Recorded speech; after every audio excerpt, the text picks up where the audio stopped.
자, 이제 시작하겠습니다. 빛의 화가 렘브란트라는 제목을 달았는데요. 이 렘브란트가 물감을 너무 막 써가지고 욕을 많이 얻어먹었다고 그래요. 17세기 네덜란드 화가들은 아주 용제를 이제 매끈하게 써가지고 이 그림을 이제 완성하고 나면 표면이 거울처럼 반짝반짝합니다. 그래서 우리가 사진 찍기도 힘들어요. 그죠? 앞에 서면 막 빛이 반사가 돼가지고 제대로 감상하기 힘들 정도로 번들거리는데, 네, 그걸 이제 미덕으로 삼았는데, 이 렘브란트는 물감을 이제 뭉텅이로 이렇게 턱턱 찍어 바르듯이 작업을 했다고 합니다. 심지어 렘브란트가 그린 그림의 주인공 옷이 너무 물감 때문에 우들두들 해가지고 견과류 강판으로 사용할 수 있다. 또는 렘브란트가 이제 초상화를 그렸는데 그림 속 인물의 코를 붙잡고 그림을 이렇게 들 수 있다. 뭐 그런 기록도 있어요. 그죠? 자, 그래서 17세기 초 화가들의 그림 사례를 볼까요? 노란 화살표를 쳐놨는데요. 노란 화살표 속에 뭔가 보이십니까? 사람 얼굴이 들어있네요. 네, 여기도 사람 얼굴이 되어 있습니다. 팔레트를 든 여류 화가의 모습이 도대체 몇 개나 들어있는지 모르겠어요. 그죠? 자, 이런 그림을 그렸단 말이에요. 사이즈도 크지 않습니다. 손가락만 한 사이즈 속에 유리구가 달려있고 그 안에 화가의 그림 그리는 모습, 팔레트 이젤, 네, 그리고 벽에는 완성된 그림들이 보입니다. 자, 이 그림 렘브란트의 야경에 나오는 한 장면인데요. 중위인데요. 중위 옷자락 여기다 이제 견과류를 갈아서 가루로 만들 수 있다. 그랬다고 합니다. 이 중위 옷 보이시죠? 그죠? 렘브란트 야경. 조금 전에 이 후반부에 이제 진행될 질문지를 읽어봤는데요. 이 작품에 대해서 설명해달라, 이런 요청이었습니다. 이 작품을 다루기는 힘든데 우선 그림이 이제 좀 잘렸습니다. 그래서 지금 노란 화살표에 인물이 2개 들어가 있죠. 왼쪽에. 여기는 인물이 잘리지 않았습니까? 그러니까 벽에 사이즈 맞추느라고 그림을 잘라냈어요. 뭐 이런 변화가 있었고요. 이걸 이제 야경, 야간 순찰이라는 제목을 붙였는데 사실은 야간이 아닙니다. 주간입니다. 네. 그리고 건물들 사이에 낮에 빛이 스며들면서 이걸 이제 극적으로 표현을 한 거죠. 이 그림에 대해서는 초상화, 단체 초상화, 집단 초상화의 분야에서 최초로 역사화의 지위를 획득했다. 뭐 이런 평가를 듣는다고 하는데요. 원래 이 같은 시기에 42년도에 같은 시기에 많은 집단 초상화들이 그려졌는데요. 전부 이 소풍 가서 이제 단체 사진, 졸업 사진 찍듯이 나란히 늘어서서 자기 얼굴 내밀고 유니폼 입고 이제 서 있는 그런 단체 초상화에서 렘브란트는 여기에 어떤 스토리를 집어넣었습니다. 줄거리를 집어넣었어요. 그러니까 차렷 자세로 졸업사진 형식이 아니라 여기에서는 동네 순찰을 이제 돕니다. 자, 한 바퀴 돕시다 했더니 사람들이 슬슬 이제 준비 차려서 뒤따라 나온다는 거예요. 그게 이제 스토리입니다. 역사화. 네, 이 작품에 대해서는 무수한 해석들이 지금 나와 있고요. 자, 그 다음에 이제 두 번째 질문지를 봤더니 튜리프 박사 조금 전까지 이제 36살, 이건 이제 26살에 완성한 작품입니다. 이 그림에 대해서 설명해달라. 이걸 이제 엑스레이를 찍어봤더니 여러 가지, 제가 이제 조금 전에 와서 이제 급히 질문에 대답을 드리기 위해서 얼른 그림을 집어넣었습니다. 26살, 32년 완성한 작품인데요. 이렇게 막 이 작품 때문에 거의 그 성공의 길로 접어들었다고 얘기할 수 있을 것 같아요. 이전에 해부학 실습 또는 해부학 강좌 장면에서는 좌우 대칭이었습니다. 그런데 여기서는 이 강의자 튤프 박사, 오른쪽에 시커먼 옷 입은 튤프 박사 모자 쓴 분이 있죠, 그죠? 그리고 그 주위를 둘러선 학생들, 학생들도 사실은 전부 다 그 의원들입니다. 이분들이 교양 강의를 듣고 있는 중이에요. 튤프 박사는 여기서 오른쪽 밑에 책을 한 권 펼쳐놨어요. 이 책이 이제 베살리우스입니다. 해부학 책이에요. 그리고 이 책이 왜 잘못됐는지 이 팔을 찢어가지고 거기서 겸자로 이 신경과 인대를 찝으면서 움직여 보입니다. 그래서 겸자가 움직이는 데 따라서 두 번째 손가락이 까딱까딱 죽은 사람인데, 또는 네 번째 손가락이 까딱까딱, 그걸 실제로 목격하고 사람들이 깜짝 놀라는 거예요. 지금 보셔요. 여기 왼쪽에 둘러서 있는 사람들의 표정, 시선이 방향이 어디를 향하고 있습니까? 팔을 보고 있습니까? 아닙니다. 오른쪽에 책을 보고 있어요. 이 책이 이론입니다. 이론이고 겸자가 찍고 있는 팔은 실습입니다.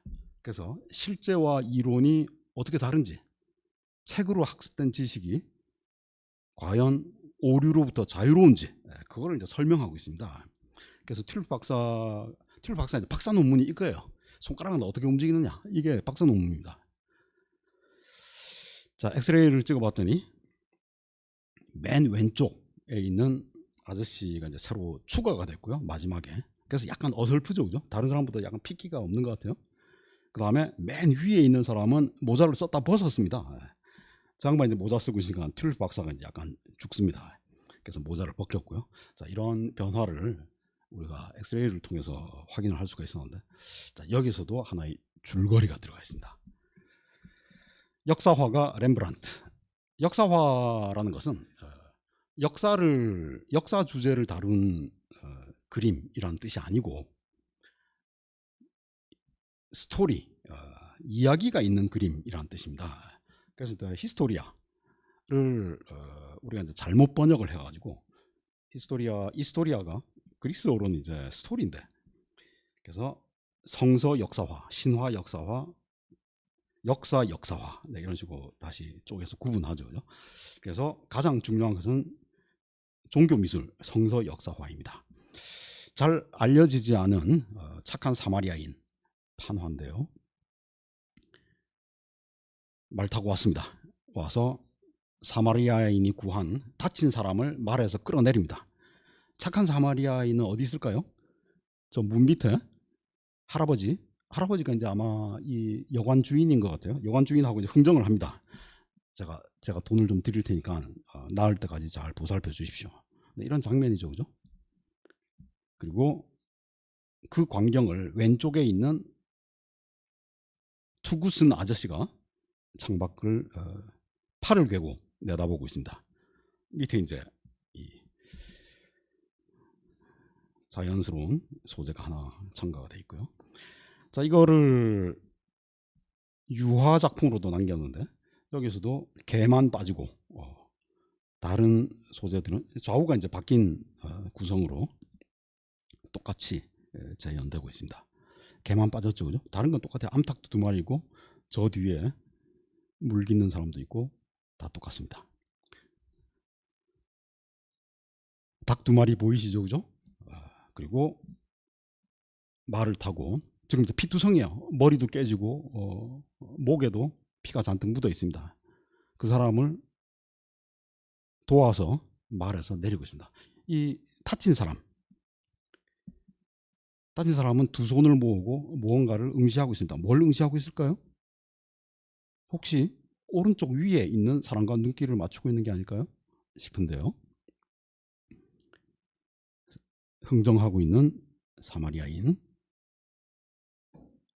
네, 그러네요. 왼쪽 밑에 다친 사람과 오른쪽 위에 투구를 쓴 남자는 무슨 관계일까요? 이 사람이 혹시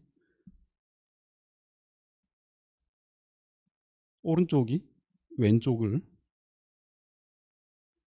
다치게 한 가해자가 아닐까요? 그리고 그 가해자가 한 발 앞서 이곳에 숙박을 하고 있는데 뒤늦게 사마리아인의 도움을 얻어서 도착한 상처 입은 사람이 눈길이 마주칩니다. 우연히 마주쳐서 놀란 표정으로, 두려움에 떠는 표정으로 어쩔 줄 몰라 하고 있네요. 그죠? 네, 그런 느낌이에요. 판화에서도 똑같고요. 자, 이 두 사람의 관계, 이거는 괴테가 처음으로 지적했고요. 그 이후에 일반적으로 받아들여지고 있습니다. 자, 이와 같이 렘브란트는 종교 주제를 다루면서 성서에 기록되지 않은 내용을 재구성하고 있습니다.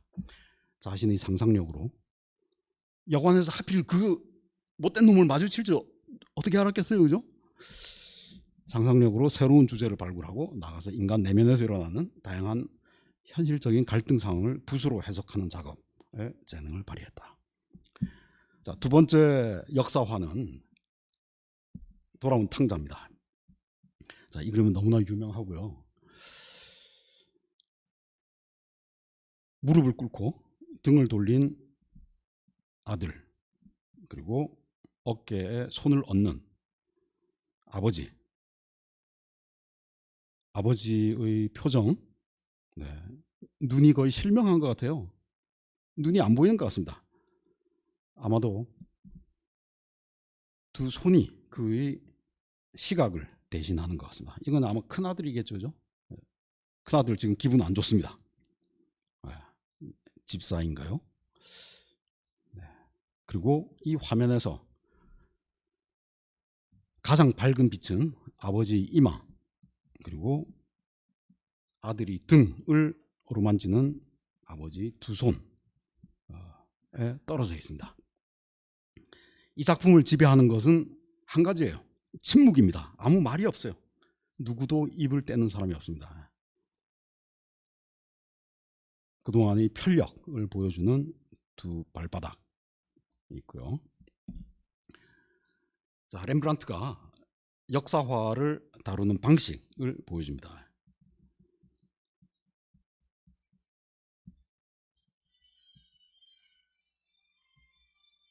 고개를 숙이고 있는 아들, 그 도판이 빠졌네요. 자, 그리고 세 번째 질문지가 바로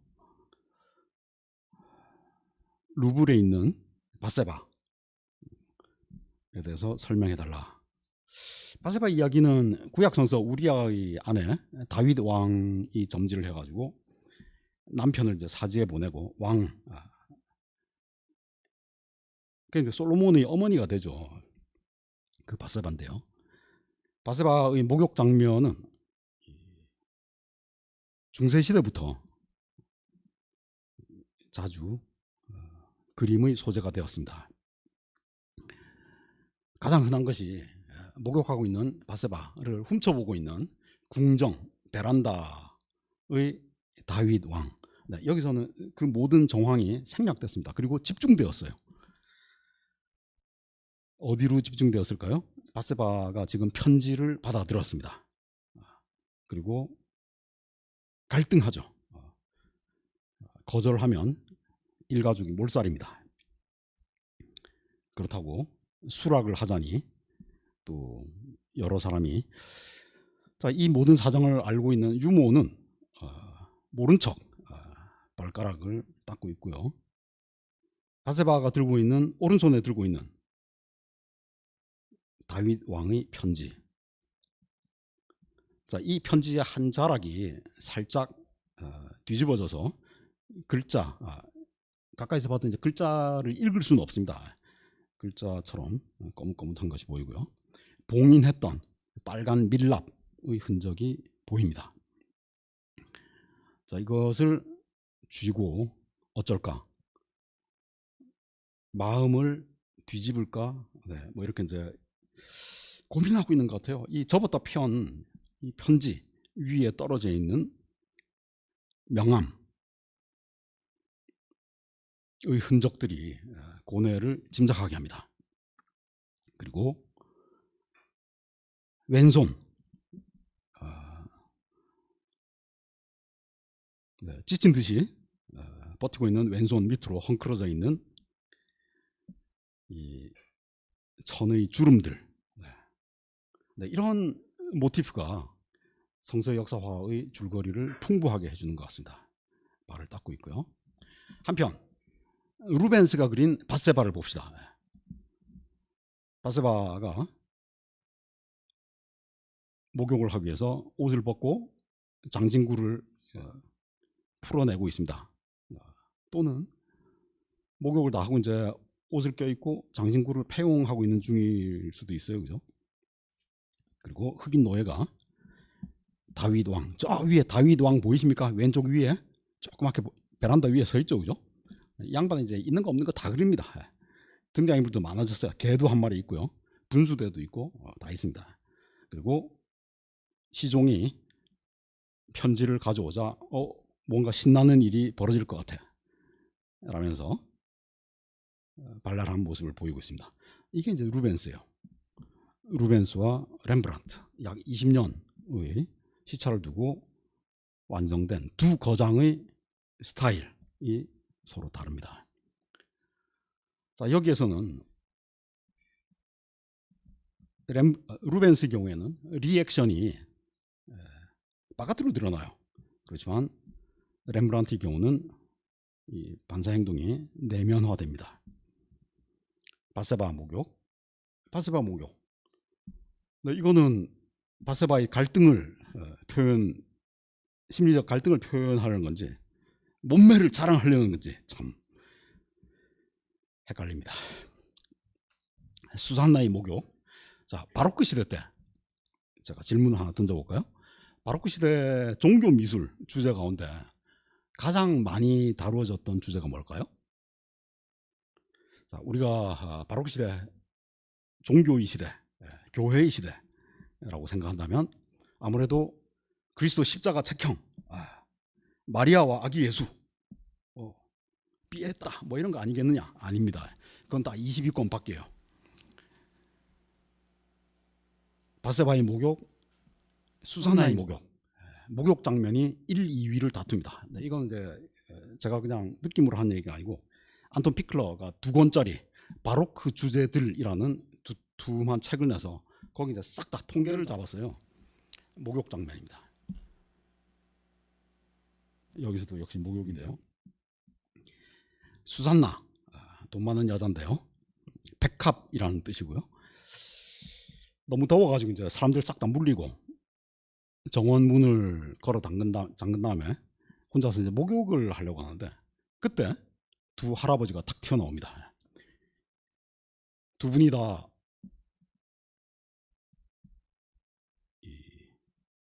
요즘으로 치면 이제 판사들이에요. 재판관들입니다. 이 두 사람이 툭 튀어나오더니 우리하고 같이 잡시다. 이렇게 요구를 해요. 만약에 요청을 거부한다면 수산나, 당신이 어떤 남자하고 종하고 불륜 우리가 목격했다고 거짓 증언을 하겠다. 넌 그러면 어차피 돌 맞아 죽는다. 돌 맞아 죽기 싫으면 우리와 같이 자자. 이렇게 얘기를 합니다. 이때 절체절명의 수산나가 그림 바깥을 내다봐요. 이런 수산나 혹시 보신 적 있나요? 그림 밖 우리를 쳐다보고 있어요. 그림 바깥. 당신네들 구약성서 외경에 수산나서 다 읽지 않았느냐? 내가 지금 이렇게 당하고 있어야 되겠냐? 이렇게 물어보는 것 같아요. 그죠?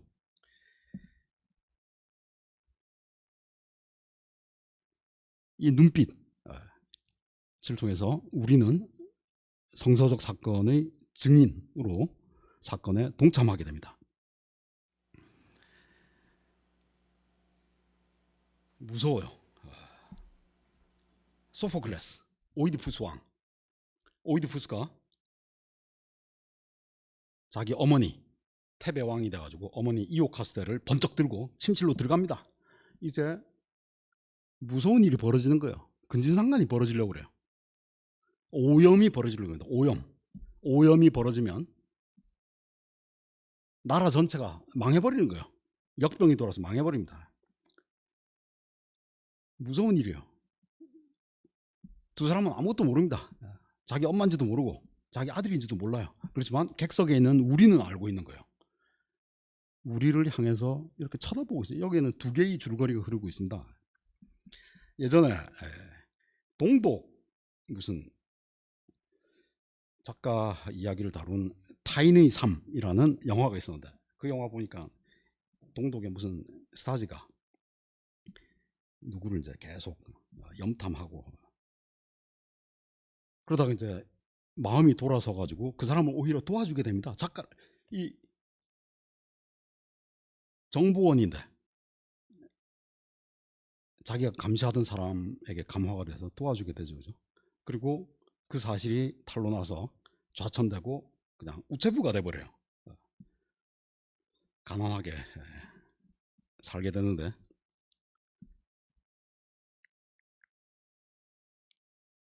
그 주인공이 작가가 책을 한 권 썼어요.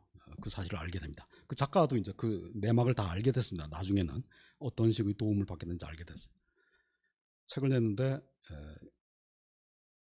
책방에 들어가요. 정보원이, 우체부가 된 정보원이 들어갑니다. 들어가서 책 한 권 주시오. 딱 줍니다. 돈 냈어요. 책 받았습니다. 그런데 서점 책방 아저씨가 이렇게 얘기를 해요. 이거 당신이 읽을 거냐? 아니면 선물할 거냐? 선물 포장해 드릴까요? 이렇게 물어봐요. 선물 포장. 그랬더니 거의 영화 마지막 부분인데 이렇게 얘기를 합니다. 내가 읽을 겁니다. 이렇게 얘기해요. 그런데 독일어로는 어떻게 되냐면 좀 개성fe 파킹? 이렇게 이제 물어보니까 선물 포장해 드릴까요? 아닙니다. Nein. Das ist für mich. 이렇게 얘기해요. 이것은 나를 위한 것이다. 그 책의 맨 앞 페이지에 그 저자가 자신의 생명을 구해줬던 그 정보원, 국가를 배신한 그 정보원에게 감사를 표하는 헌사가 있었어요. 이 책을 아무개에게 XX에게 바친다.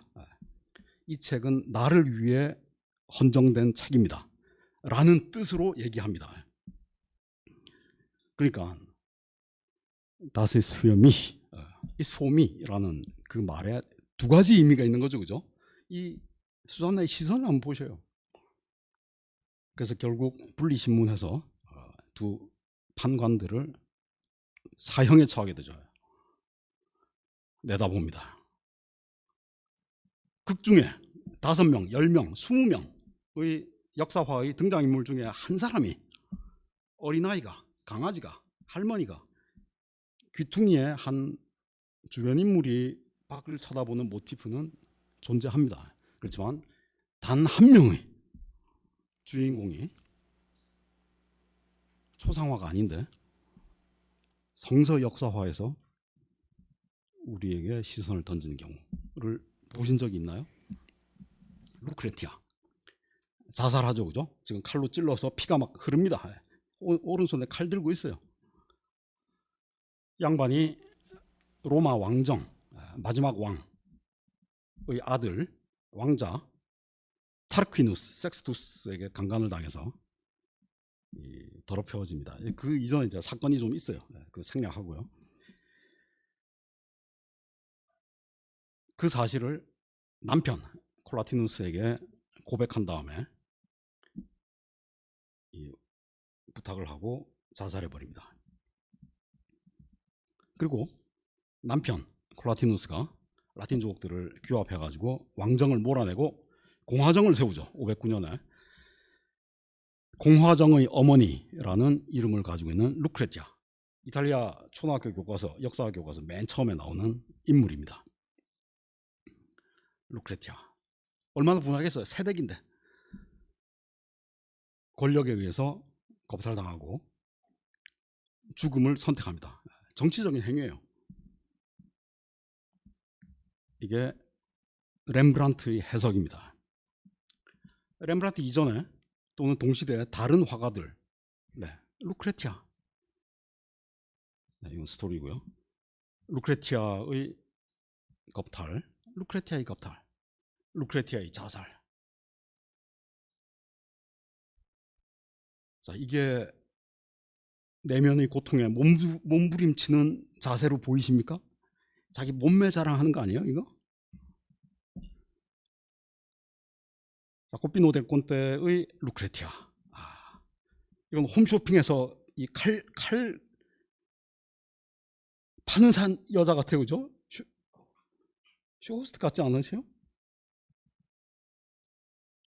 칼 잘 드는데 뭐 이렇게 얘기하고 있는 것 같아요. 표정 평온하기 그지없습니다. 가끔 S라인을 그리기도 하고요. 근육질, 인체 해부를 공부한 사람이야. 나 어때? 뭐 이렇게 묻는 것 같고요. 다이어트 실패. 역시나 S라인. 네, 이거는 레오나르도 다빈치 레다를 따온 거네요, 그죠? 자, 그래서 똑같은 루크레티아, 공화정의 어머니, 자살, 표정을 보십시오. 본때. 그리고 렘브란트, 크라나흐, 렘브란트, 그리고 렘브란트의 또 다른 루크레티아.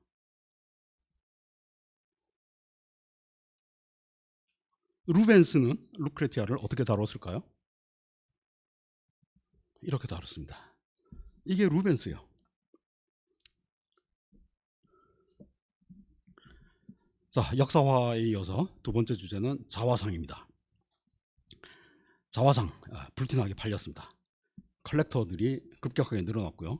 줄을 대서 1년 반씩 기다렸다가 미리 선금 주고 구매를 하곤 했습니다. 네, 가장 논란이 많이 됐던 것이 켄우드 하우스에 있는 동그라미 2개가 있는 자화상인데요. 뒷벽에 벽인지 캔버스인지 알 수 없습니다. 손은 흐릿하게 그려졌고 얼굴에 하이라이트가 떨어집니다. 자, 그리고 뒷벽에 보이는 원 아래쪽 그리고 위쪽을 봅시다. 이 원은 도구를 사용해서 완벽하게 그린 원인가요? 아니면 도구 없이 맨손으로 단박에 그려낸 원인가요? 삐뚤삐뚤하죠, 그죠? 완벽하게 찌그러진 원입니다. 맨손으로 그린 원입니다. 이 원이 바로 렘브란트가 그리긴 했지만 지오토의 원이라고 불리는 원입니다. 미술사에서 유명한 원이에요. 지오토의 원보다 더 동그랗다. 지오토가 그린 원보다 더 동그랗다. 또는 지오토의 이름이 지오토, G-O-토잖아요. 지오토라는 이름 한복판에 O가 들어가 있어요. 그래서 지오토 이름 한복판에 들어가 있는 O보다 더 동그랗다. 네, tu sei più tondo che lo di Giotto. 네, 이렇게 밑에 써 있네요, 그죠? 그랬다고 합니다. 이게 이제 그 내용이고요. 당신 제일 잘 그린 그림 하나 꺼내봐. 교황 사들이 얘기했더니 이게 제일 잘 그렸다니까요. 딴 거 다 잘 그린 거 놀려 먹지 말고 그게 아니고요. 왜 이렇게 사람을 못 믿습니까? 그리고 쑥 그랬다는 거예요.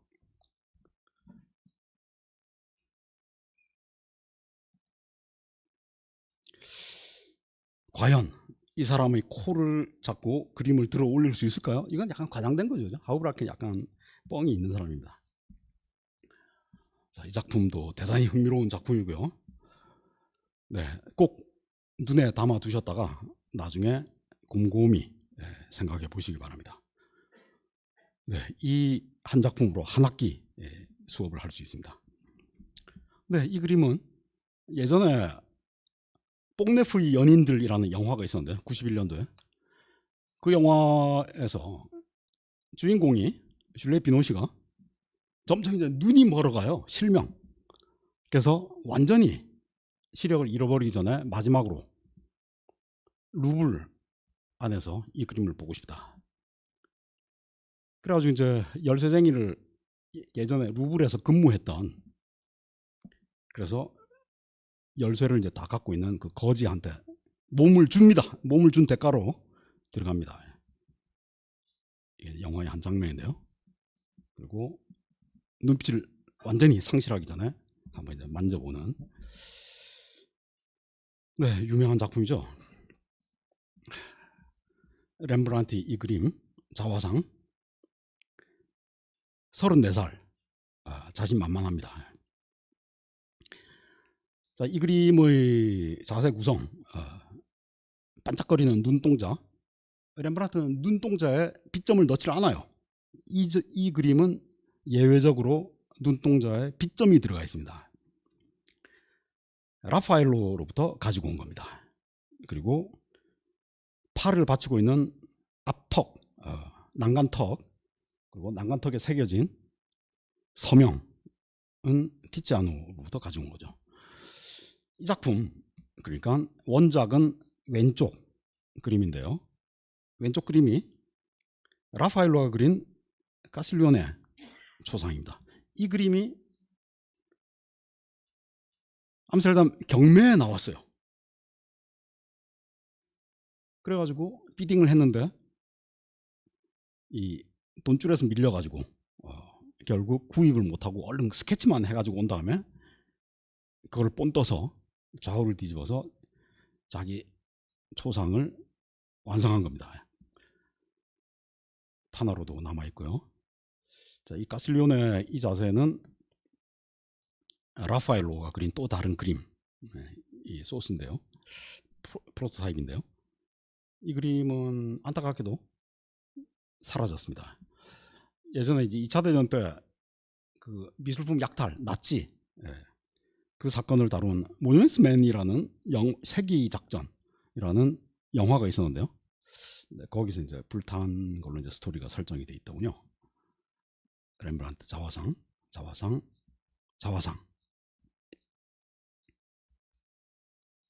자, 이거를 목덜미를 가까이서 볼까요? 어떻습니까? 머리카락은 어떤가요? 붓을 돌려가지고 막 긁어냈죠, 그죠? 긁어냈습니다. 네, 여러 가지 기법을 썼고요. 24살의 자화상. 자, 여기서 트로니라는 개념이 있는데요. 트로니는 네덜란드어로 얼굴이라는 뜻입니다. 초상화와 트로니는 약간 다른 개념입니다. 초상화의 형식을 따르긴 하지만 풍속화나 교훈 그림의 주변 인물을 위한 밑그림 형식입니다. 그리고 16, 17세기에 플랑드르와 네덜란드에 유행했습니다. 자, 이런 게 이제 전형적인 트론인데요. 초상화, 굳이 이제 넣자면 초상화라고 할 수 있겠죠, 그죠? 그렇지만 어떤 인물의 감정, 움직임, 유형들의 습작이라고 할 수 있습니다. 브루헬에서부터 시작이 됐고요. 그래서 찡그린 표정, 웃는 표정, 놀란 표정, 공포에 질린 표정 등을 거울을 놓고 렘브란트가 작업을 했습니다. 자, 이런 작품들이 있고요. 자, 우리가 오늘 한 400점 가까이 봐야 되기 때문에 마음이 바쁩니다. 또는 렘브란트 스스로 거지로 변장해서 또는 풍속화의 주제로 전개되기도 합니다. 자, 이 트로니와 비교할 만한 것이 델라포르타의 관상 유형인데요. 사람의 생김새를 여러 가지 동물들과 유비 관계에 놓고 성격, 표정뿐만 아니라 운명, 속성, 취향 따위를 규정하는 그런 방식이죠. 동시대입니다.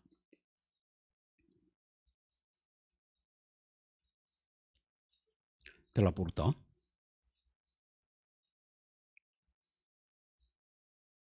이분인데요. 이 델라포르타는 철학자이자 점정술사 연금술사로 1586년에 인간관상학을 출간했는데, 관상학이야말로 새로운 해부학이다라고 주장합니다. 해부학책을 낸 베살리우스보다 이후에, 베살리우스는 이제 과학적인 접근이었죠. 이거는 심리적인 접근입니다. 그래서 인간의 외모가 그의 성격과 기질을 대변한다는 논리입니다. 사람 얼굴을 동물, 식물의 형태와 비교하고 도식화해서 얼굴 주름, 손금을 보면서 그 사람의 과거, 현재, 미래를 해독할 수 있다. 그렇게 말합니다. 이건 너무 심하죠, 그죠? 레오나르도 다빈치는 어땠습니까? 이보다 100년 전에, 100년은 아니고 50년 전이네요. 50년 전에 난파선, 사람들이 몰살하자 시신들이 이제 다 둥둥 떠다니는데 손바닥을 다 펴봤다는 거예요. 손금을 다 비교해보고 이들이 한 날 한 시에 같은 날 동시에 죽을 운명이라는 것을 가리키는 손금에 어떤 공통점이 있을까? 없다. 다 거짓말이다. 앞으로 관상쟁이, 손금쟁이, 점쟁이, 무당 이런 사람들 믿지 마라 라고 써놨어요. 그러고 나서 50년 후에 델라포르타가 아니라고 이제 얘기를 합니다. 자, 베살리우스보다 40년 후에 이런 책이 나왔다는 것이 놀랍기만 합니다. 이 험악하게 생긴 사람들, 이 사람들은 교수대 신세가 될 터이니 친구로 사귀지 마라, 뭐 이런 식의 엉터리 같은 이야기. 자, 이탈리아에서는 관상 유형학, 북유럽에서는 트로니가 초상화 분야에서 빌런 캐릭터를 제공했다.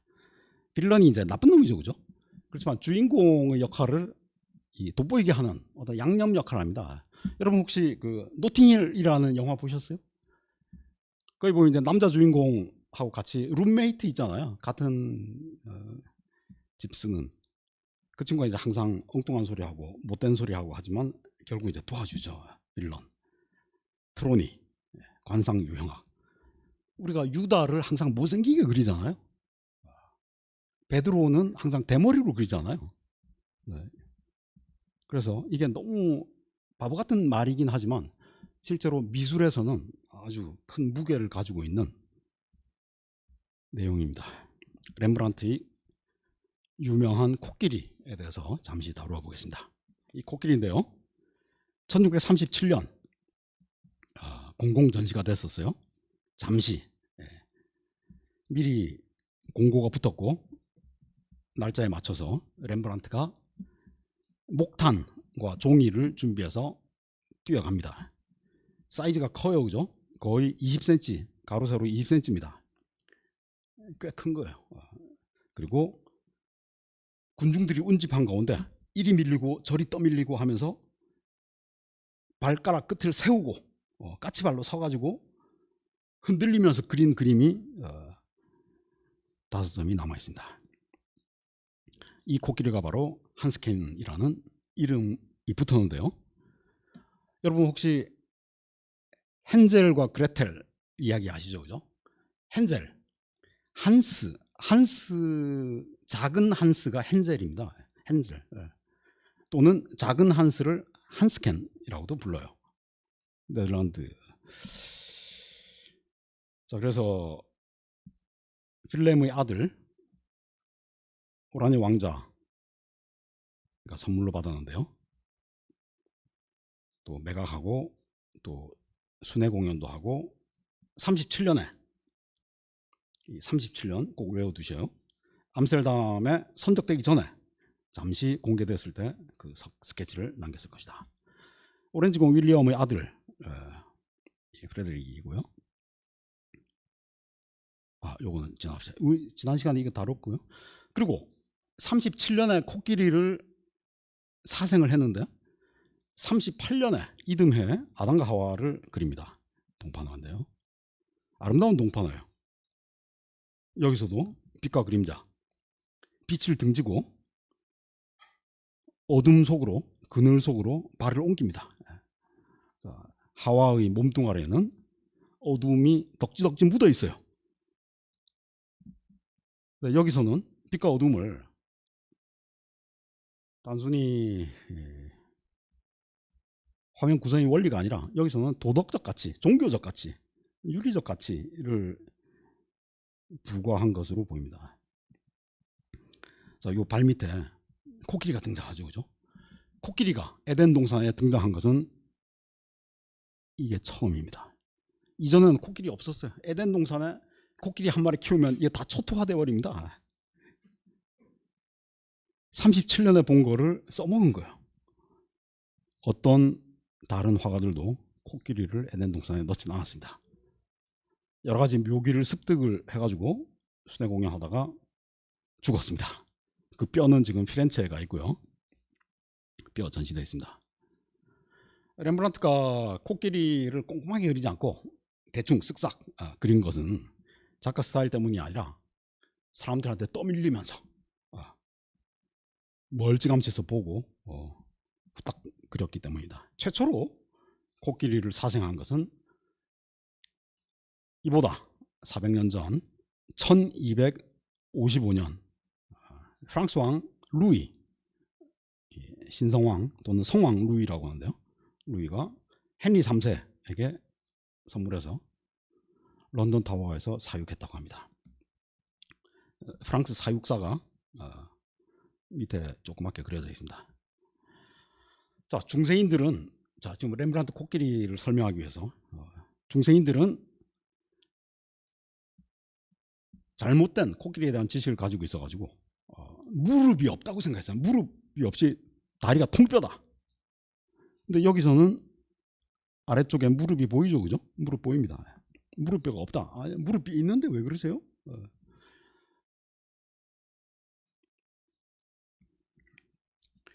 자, 코끼리에 대한 고대부터의 많은 기록들이 남아 있고요. 3번이 우리가 조금 전에 봤던 매튜 페리스의 코끼리입니다. 그리고 코끼리에 대한 잘못된 지식, 보편적인 상식, 중세시대의 상식을 전달하고 있는 것은 바로 이 코덱스인데요. 코끼리는 새끼를 낳을 때 물속에 들어가서 낳는다. 왜냐하면 용이 물을 싫어하는데 용이 코끼리 새끼를 잡아먹을까봐 물속에 들어가서 새끼를 낳는다. 이런 내용이 있고요. 또 이시도로스의 에티몰로기를 보면 코끼리는 덩치가 크고 이빨이 상하고 등에 성을 얹을 수 있다. 기억력이 뛰어나다. 무릎뼈가 없이 다리가 기둥으로 돼 있다. 잘 때는 벽이나 나무에 기대서 잔다. 그래서 코끼리를 잡으려면 자고 있을 때 나무를 썰면 같이 자빠져가지고 잡을 수 있다. 수명은 300년이다. 뭐 이런 식의 내용이 써 있습니다. 코끼리 등에 성체를 올린 그림 여러분 많이 보셨죠, 그죠? 이러고 이제 싸웠다고 해요. 다 거짓말인데 성을 또 하나 지어놨네요. 알렉산더 대왕이 인도 원정 갔을 때 만난 코끼리들, 알렉산더의 코끼리. 자, 여기 왼쪽 밑에 보면 용 보이시나요? 네, 그리고 코끼리와 새끼들. 여기도 왼쪽 밑에 코끼리가 보이네요. 코끼리와 용의 대결. 코끼리와 용의 대결. 자, 코끼리가 나무에 기대서 자고 있는데 나무를 이제 살살 뺍니다. 코끼리 잡으려고. 나무 쓰러지기 전에 코끼리가 얼른 도망가네요. 또는 용의 공격을 피하기 위해서 물속에서 아기를 낳습니다. 물속에서 아기를 낳은 코끼리. 자, 그래서 매튜 페리스의 코끼리는 서양 미술사에서 최초의 사생 코끼리입니다. 그리고 매튜 페리스는 13세기에 이미 코끼리는 무릎이 없다, 통기둥이다 라는 지식이 거짓이라는 사실을 밝힙니다. 렘브란트는 코끼리 한 스케일을 현장에서 사생했고요. 에덴 동산에 이듬해 38년에 코끼리를 등장시킵니다. 자, 네 번째 주제는 렘브란트와 고대의 유산입니다. 지금 1시간이 경과했네요. 암스테르담에서 학생들을 많이 양성을 했고요. 그리고 그의 제자 중에 이름을 떨친 제자가 36명이다 라고 기록이 되어 있습니다. 수업료도 어마어마하게 받았고요. 운영에 힘을 쏟았다고 합니다. 자, 이것은 우리가 어디서 많이 보는 거죠, 그죠?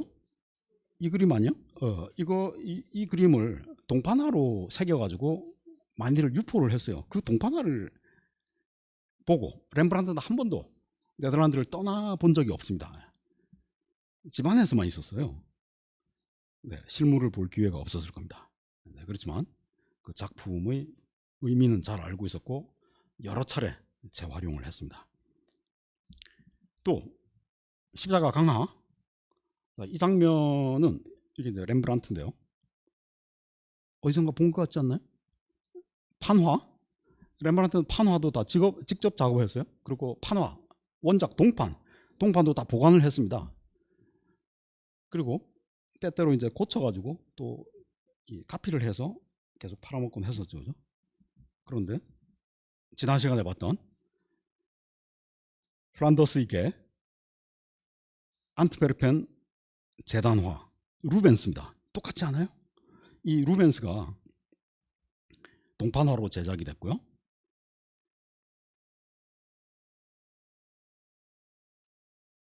이 동판화를 렘브란트가 구입해서 여러 차례 써먹었습니다. 자, 그리고 루벤스는 이 동판화에서도 보이다시피 루벤스의 안트베르펜 대성당의 재단화는 사실은 고대 헬레니즘 조각 라오콘의 상체와 왼쪽 허벅지를 가지고 온 것입니다. 루벤스는 라오콘을 뒤집어서 좌우를 뒤집어 가지고 그리스도 도상으로 재사용합니다. 동판화가는 루벤스의 그림을 동판화로 제작했습니다. 렘브란트는 동판화를 모범 삼아서 재단화를 완성했는데요. 스스로 의도하지는 않았을 수도 있습니다. 그렇지만 동판화를 경유해서 선배화가 루벤스와 고대 헬레니즘 도상 라오콘을 차용하게 되었습니다. 자, 이런 식으로 유입이 됐어요. 고대의 일화인데요. 종교화입니다. 성가족, 고양이도 한 마리 있고요. 그런데 액자 바깥에 있는 커튼과 커튼봉, 이 전부 붓으로 그려진 겁니다. 뒤에 어슴푸레하게 아빠가 장작 패고 있고요. 흐릿하게 안뜰이 보입니다. 그리고 붓으로 그린 커튼이 그림의 3분의 1을 가리고 있어요. 이처럼 붓으로 그려진 그림 속의 커튼을 파라시오스의 커튼이라고 부릅니다. 여기서도 파라시오스의 커튼. 렘브란트가 제자들을 교육하면서 고대 거장들의 기법, 일화, 그리고 주제들을 커리큘럼 속에 집어넣은 것 같습니다. 파라시오스의 커튼. 자, 파라시오스와 제욱시스가 포도를 그렸더니 새들이 날아들었다고 합니다. 솔거보다 1000년 전에 있었던 일이에요. 파라시오스가 휘장을 그렸다. 이거 커튼 좀 걷고 그림 봅시다. 그랬더니 커튼이 붓으로 그려졌다는 사실을 뒤늦게 깨닫고 내가 졌습니다. 나는 새를 속였지만, 자연을 속였지만 당신은 자연을 속인 화가의 눈을 속였다.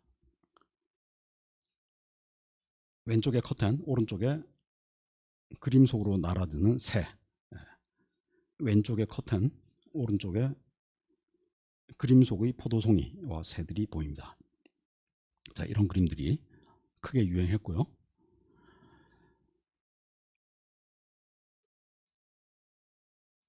파리, 이것은 제욱시스의 포도, 파라시오스의 커텐, 그리고 주오토의 파리 3종 세트인데요. 초상화 속에 들어가 있는 파리, 이게 바사리 기록, 그리고 이 코멘타리에 기록이 되어 있는데요. 스승의 그림 속에다가 제자가 파리를 한 마리 그려놨더니 스승이 깜빡 속아가지고 파리를 날려보내려고 애썼다는 거예요. 자, 그랬다고 하고요. 자, 그래서 초상화에 파리를 그려놓는 것이 유행이 되다고 합니다. 근데 실제로 우리가 그림으로 그린 파리가 자연의 눈을 속일 수 있을까요? 네, 신기합니다.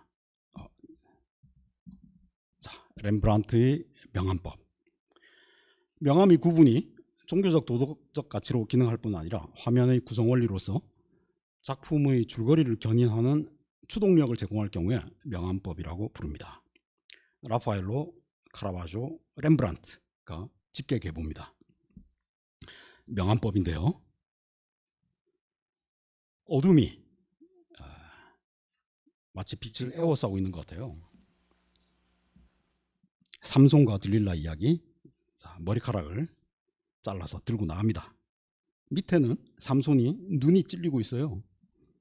이 삼손의 자세는 역시 루벤스를 뺏긴 거죠. 루벤스, 우리가 지난 시간에 봤던 코카서스 산정에 결박된 거꾸로 매달린 프로메테우스, 프로메테우스를 그대로 뺏겨왔습니다. 렘브란트의 명암법. 천사의 손, 아브라함의 시선, 그리고 재물, 이삭의 몸뚱아리, 이렇게 줄거리가 연결되네요. 명암법. 왼쪽과 오른쪽, 빛과 어둠, 어둠 속의 빛, 빛 속의 어둠, 그리고 한 복판에 제자의 시점을 붙여놓습니다. 이 제자의 시점이 바로 우리 관찰자의 시점이 되죠. 빛과 어둠의 경계 사이에 서 있습니다. 네, 대부분의 그림들은 어두워서 잘 보이질 않아요. 숯을 들고 입김을 부는 순간 숯이 빨갛게 익으면서 빛을 뿜어냅니다. 그 짧은 순간 얼굴에 비치는 명암을 포착해내는 기법, 리벤스는 렘브란트보다 한 살 어린 동료 화가죠. 동고동락했습니다. 5년 동안 19살 때서부터 24살 때까지 같이 작업실을 운영했던, 그리고 많은 것을 주고받았던 동료입니다. 렘브란트도 있을 거예요. 지금은 찾을 수가 없습니다. 이런 소재들이 명암법의 사례로 활용이 됐었고요. 항상 입김을 불어서 숯을 달굽니다. 기원전 4세기 알렉산드리아의 화가 안티필로스가 처음으로 숯을 입김으로 부는 모티프를 발명해냈다. 자, 북유럽에 퍼졌고요. 자, 빛과 그림자. 빛이 있으면 어둠이 있고요. 당연히 그림자를 생산하는데요. 그 그림자로부터 그림자의 윤곽선을 그리는 것으로 회화가 탄생했다. 회화의 탄생, 또는 그림자를 팔아먹은 사나이, 악마에게, 이거는 샤미소 소설로 알려져 있고요.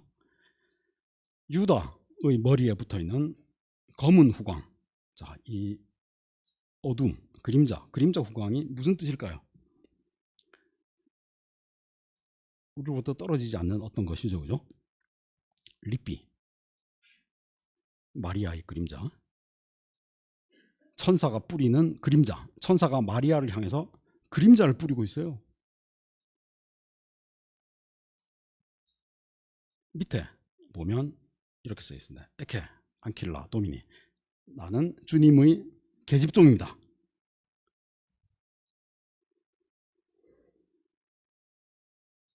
천사 쪽에는 이렇게 써 있습니다. 이 내용은 성령께서 너에게 내려오시고 수프라베니트 인테 너에게 내려온다. 그 다음에 비르투스는 힘입니다. 알티시미 가장 높은 분의 기운이 힘이 옵 움브라비티비 너를 덮을 것이다.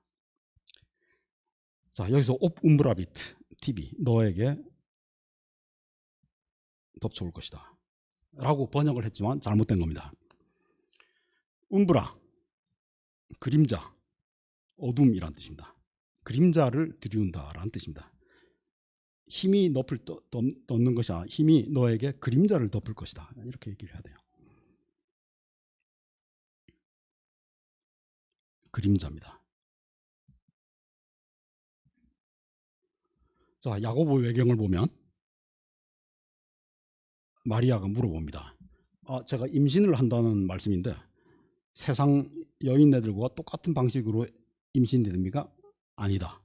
너에게 그림자를 드릴 것이다 라고 얘기합니다. 자, 그러면 빛의 존재이신 하느님이 어떻게 그림자로 변신하느냐? 베르나르두스는 이렇게 말합니다. 하느님이 그림자로 변신한 것은 인간의 몸을 가진 마리아에게 신성이 깃들기 위해서였다. 그리고 천사가 그림자를 드립니다. 그래서 이 그림의 주제는 수테이고지가 아니라 그림자 잉태입니다. 그리고 하단부에 이렇게 써놨어요. 그림자 옵 움브라비 TV라고 금글씨로 써놨습니다. 그림자 이야기. 자, 미술과 그림자, 어둠, 미술의 탄생, 이데아의 동굴 그림자, 예술은 자연의 그림자, 물 속에 비친 물 그림자를 보고 죽은 나르키소스는 회화의 순교자. 이런 여러 가지 그림자 해석들이 존재하고요. 미술에 등장하는 그림자는 세 가지 의미가 있는데 물리적 속성, 비유적 속성, 영적 속성을 가지고 있습니다. 그리고 예전에 나왔던 영화, 조디 포스터가 나온 컨택트라는 영화인데요. 거기서 이 눈동자 속에 그림자로 깃들어서 다른 차원으로 이동하는 그 장면입니다. 이 장면인데요. 단테의 신곡 천국 제1곡입니다. 이렇게 써 있어요. 이것을 우리말로 번역하면 베아트리체는 영원 무궁한 수레바퀴에 눈을 고정시키고 서 있었기에 나도 역시 저 위에서 걷어들인 안광으로 눈빛으로 그녀를 응시했다. 이렇게 써 있습니다. 잘못된 번역이에요. 올바르게 번역하자면 이렇습니다.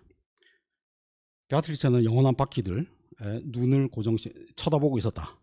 그리고 그녀 안의 나는, 다시 말해 베아트리체의 눈동자에 담긴 나의 눈은 저 높은 곳의 별빛을 응시했다.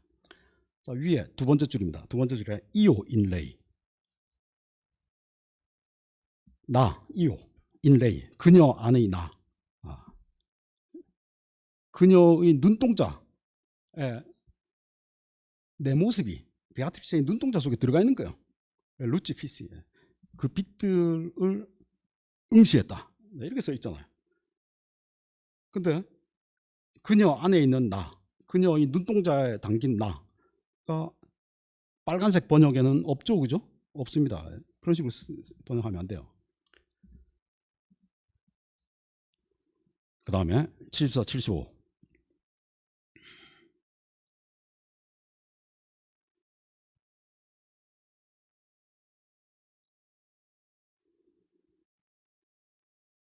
여기서도 세 번째 줄에 꼴뚜올 루메, 당신의 빛으로 라는 것은 바로 단테의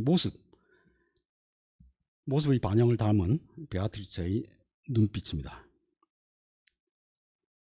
청편 1곡의 85절 온델라 케베데아미 메쓸 고미요 나 자신을 나처럼 보던 그녀가 라고 옮겼습니다. 이게 무슨 말이죠? 나 자신을 나처럼 보던 그녀가. 이게 무슨 말이에요 도대체? 우리말 맞아요?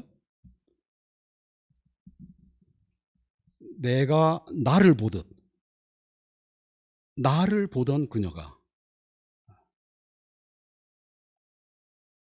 그러니까 뒤에 생략된 단어를 붙이자면 온델라 베데바겠죠, 그죠? 베데바. 원래 이거 시어에서는 이거 자꾸 빠져요. 이거 내 운을 맞추기 위해서 베데바메 시 꼬미오 베데보 라고 써야 되는데 그거를 이런 식으로 번역을 했어요. 베아트리체가 단테를 보는 순간 단테의 육신의 그림자가 베아트리체의 눈동자에 당기고 그럼으로써 베아트리체는 자기 자신과 단테의 눈빛을 동시에 눈동자에 담다 라는 뜻입니다. 이 문장이 그런 내용이에요. 단테 신곡은 우리말로 10여 종 번역이 되어 있습니다. 모두 일본어 중역이고요. 가장 최근에 나온 한성곤 한국외대 이탈리아학과 교수의 번역은 원어 번역이라고 광고를 하고 있습니다. 제가 싹 다 번역해 봤더니 90% 이상 옛날 번역을 뺏겼어요. 더군다나 천국순례에 앞서 연인의 눈동자에 담긴 그림자 모티프는 단테 신곡 가운데 가장 자주 이용되고 또 영화 등 다른 매체에서도 단테 오마주로 즐겨하는 눈동자에 담긴 그림자. 단테는 몸뚱아리를 갖고 있기 때문에 천국에 올라갈 수가 없어요. 네, 이 장면 기억나시죠? 네.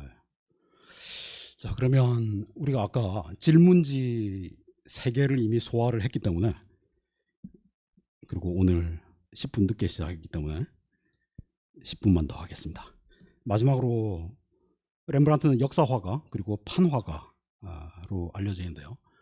렘브란트가 찍어낸 판화, 손바닥 반만한 크기 판화가 큰 유화 그림보다 더 비싸게 팔렸다고 합니다.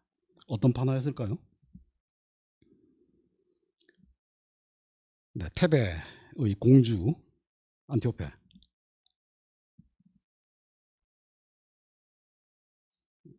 들에서 자고 있는데 제우스가, 유피테르가 목신으로 변신해서 겁탈하는 장면입니다. 애 둘 낳았죠, 그죠? 옷을 싹 벗겨보는 모양이에요. 이게 렘브란트입니다. 근데 이 렘브란트는 사실은 아니발레 까라치, 그보다 한 세대 앞서서 살았던 이탈리아 바로크 거장의 판화, 오리지널 판화예요. 까라치의 판화를 뺏겼습니다. 좌우를 뒤집어가지고, 원래 이제 똑같이 뺏겼겠지만 찍어내니까 좌우가 뒤집힌 거예요. 이게 프로토타입입니다. 여기서 천사 없어졌어요. 뒤에 풍경 배경 없어졌습니다. 옷주름, 침대주름 다 없어졌습니다. 핵심에 집중했네요, 그죠? 무엇에 집중했을까요? 까라치의 원작은 사라졌습니다. 이건 이제 판화고요. 유화, 원작은 사라졌고 제자가 그린 원작에 대한 유화 카피가 남아있습니다. 아마 이런 식의 분위기였을 거예요. 까라치의 원작 동판화를 봅시다. 판, 탐욕스럽습니다. 근육이 좋습니다. 그리고 털도 안 난 공주님 하체를 개걸스럽게 쳐다봅니다.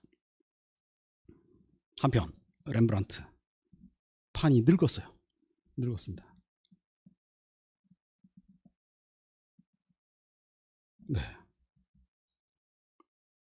자, 이것이 이탈리아와 네덜란드 바로크의 구분입니다. 루벤스 역시 탐욕스러운 개걸스러운 이탈리아 판 유형을 따랐네요. 네, 루벤스의 제자, 루벤스도 똑같아요. 루벤스 작품도 있습니다. 네, 이런 그림들을 보다 보면 왜 렘브란트는 어떤 문제에 집중했는가라는 것을 알 수 있습니다. 자, 에칭과 드라이 포인트를 잠깐 소개를 할 텐데요. 우리가 예전에 듀러를 공부할 때 이건 목판화잖아요. 목판화인데도 불구하고 크로스 체킹이 등장해요. 물론 이제 이게 최초는 아닙니다. 에칭, 동판화 부식시켜 가지고 위에 이제 수지를 바르고, 수지가 뻑뻑하면 이제 선이 잘 안 나가겠죠. 그래서 동판화가들의 관심은 부드럽고 점성이 좋은 수지를 개발하는 것이었습니다. 그리고 점점 개량되죠. 근데 그 문제는 선을 얼마나 정교하고 깨끗하게, 왜냐하면 부식이라는 것이 화학작용이기 때문에 우리가 제어할 수 없는 측면이 있습니다. 네, 첫 번째 관건이었는데요. 렘브란트와 사스키아, 왼쪽 위에 서명이 있습니다. 이 서명이 너무 삐뚤삐뚤해요. 필체가 부드럽지 않고 힘이 많이 들어간 것으로 봐서 부식 후에 드라이 포인트로, 이건 부식이 아니라 그냥 새겨 넣은 겁니다. 힘으로 새겨 넣은 거예요. 그래서 이렇게 삐뚤삐뚤해진 것으로 보입니다. 얼굴인데요. 사스키아의 얼굴을 보면 불규칙한 점들이 보이죠, 그죠? 왼쪽, 오른쪽, 양미간, 이런 점들이 보입니다. 이 점이 뭐죠, 도대체? 사스키아의 얼굴에서 흐릿하게 처리한 부분은 동판을 살짝, 그러니까 원래는 2분 동안 담가야 되는데 10초 만에 꺼낸 거예요. 그리고 그 위에 다시 또 수지를 칠하고 다시 또 부식시키고 부분적으로 계속 코팅을 해가면서 여러 차례 부식을 진행합니다. 이 사이즈가 얼마였죠? 아까 사이즈가 10cm 곱하기 9cm입니다. 제 휴대폰하고 재봤더니 제 휴대폰이 3분의 2 크기예요. 이 사이즈의 3분의 2 크기입니다. 요만한 그림이에요.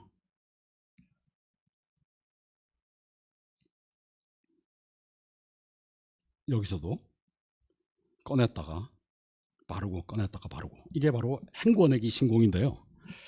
에칭 작업에서는 기본적으로 부식액의 농도, 부식 시간을 조절해서 부식을 조절할 수 있는데, 아주 작은 크기 동판 에칭 작업에서 짧은 시간 부식하고 헹궈내고, 또 수지를 바르고 차단하고 다시 부식시키고 또 일부를 부식시키고, 이런 식으로 농담을 표현해 나갔다. 손에 쥔 포트크레용, 앞뒤로 이제 흰색 까만색 끼워서 쓰는 도구죠, 그죠? 지나가고요. 자, 이렇게 작업을 했는데 이 부식된 부분과 달리 왼쪽 위에 보이는 서명은 아주 흐릿합니다. 이것도 아까는 이제 힘을 줘서 깊이 파내서 글씨가 삐뚤삐뚤했는데, 이번 힘 안 주고 살살 긁었더니, 드라이 포인트를 긁었더니 너무 흐려졌어요, 그죠? 또는 작업을 하고 그 다음에 1년이 있다가 또 다른 사람이 그 몇 장 더 주시오 하면 연도를 또 새로 새겨야 되기 때문에 또 긁어냅니다. 긁어서 연마하고 그 위에 또 새로 새겨요. 네. 썼다가 지웠다 썼다 지웠다 하려면 드라이 포인트를 얇게 긁는 게 좋겠죠, 그죠? 네, 그런 과정도 생각할 수 있습니다. 에칭으로 수많은 손바닥만한 작업을 진행을 했고요. 자, 흥미로운 것은 이집트 피신 하는 성가족이라는 동판화인데요. 에칭에다가 드라이 포인트를 곁들였다라고 되어 있습니다. 에칭을 먼저 하고 그 다음에 드라이 포인트로 후속 작업을 하는 게 원칙인데요. 자, 이 그림 너무 비슷하지 않아요? 왼쪽 풍경을 보십시오. 왼쪽 풍경. 네, 이거는 세허스의 작품인데요. 헤르큘레스 세허스. 세허스는 렘브란트가 존경하고 세허스 작품을 수십 점을 소장을 했어요, 렘브란트가. 그런데 왼쪽 풍경, 오른쪽 언덕 다 일치하는데 세허스의 작품에는 토비아스와 천사가 여기서는 숲이 돼버렸어요. 오른쪽에 숲이 돼버렸어요. 숲이 돼버렸습니다. 근데 숲을 자세히 보니 숲 속에 날개 혹시 보이십니까? 숲 속에? 왜 숲 속에 날개가 들어가 있죠, 이게? 그러니까 렘브란트는 세커스를 수집한 건 사실이에요. 그렇지만 동판을 수집하진 않았어요. 작품을 수집했습니다. 그래서 우리가 수없이 비교해 본 결과 세커스의 원본을 구입해서 갈아내고 수정한 것이 아니고 원본은 구입하지 않았습니다. 세커스에 대한 오마주라는 의미로 그 한 모티프를 숲속에 숨겨놓은 거다. 그리고 실제로 세커스의 배경과 이 같은 그림이에요. 같은 그림의 중앙 배경인데요. 렘브란트를 비교해 보면 중간 아래쪽, 이 중간 아래쪽이 다르죠, 그죠? 다릅니다. 이건 오마주라고 봐야 될 것 같아요.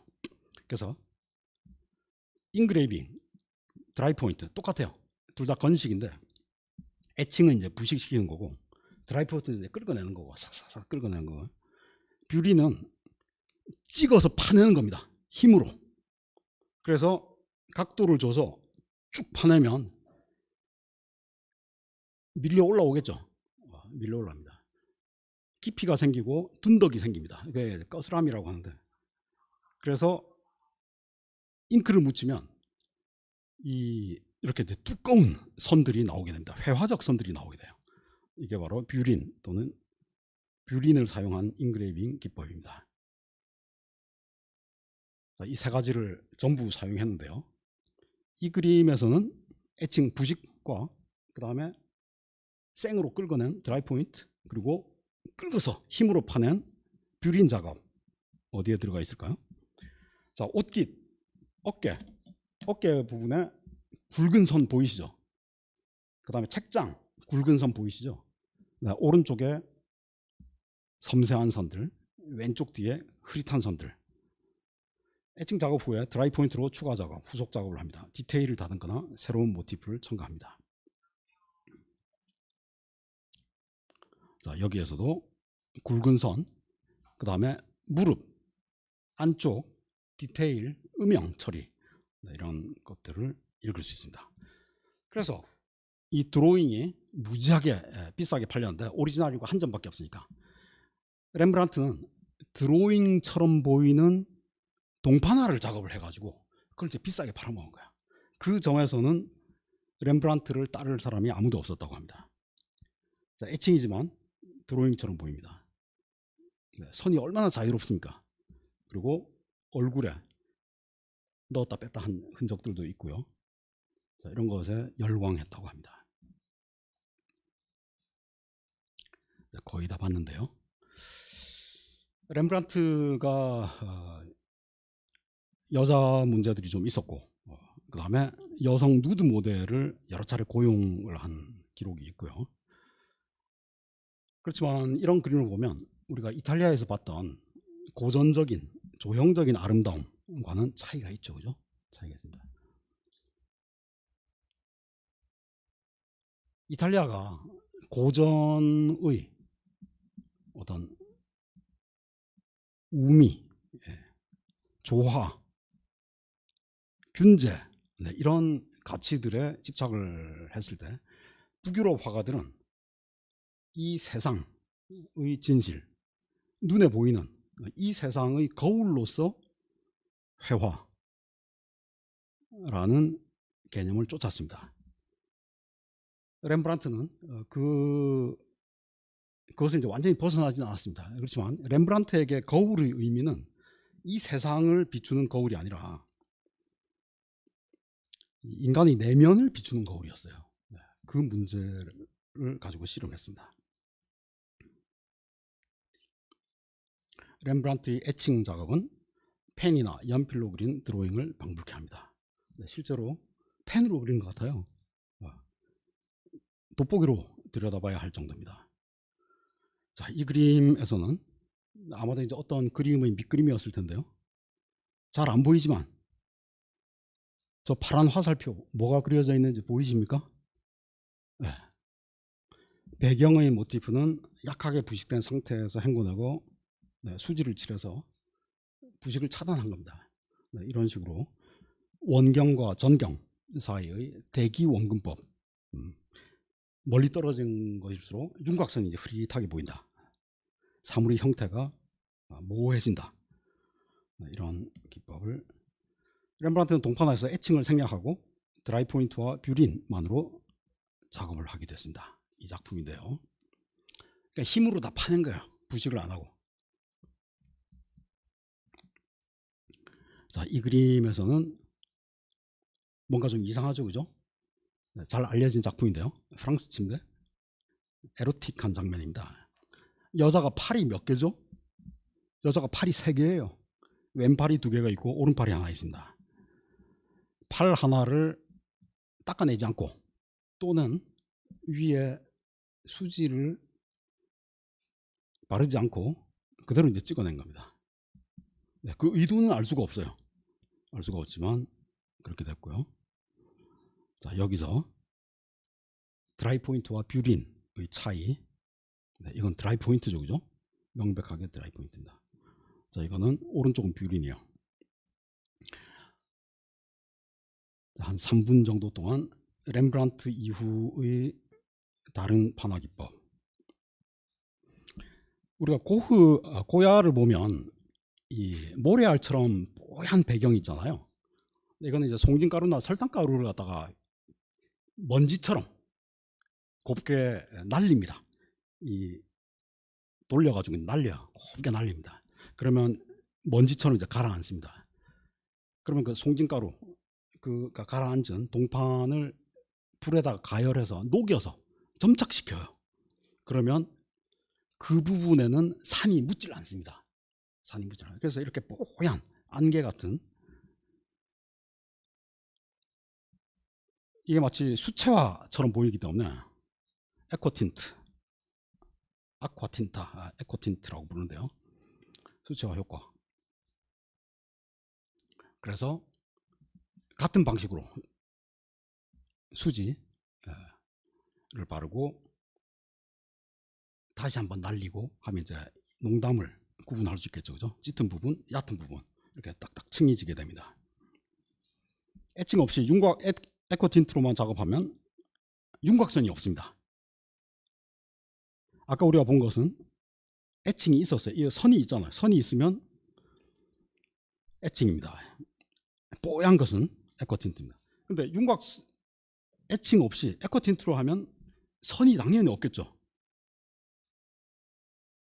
그렇지만 여러 작업 단계를 거쳐서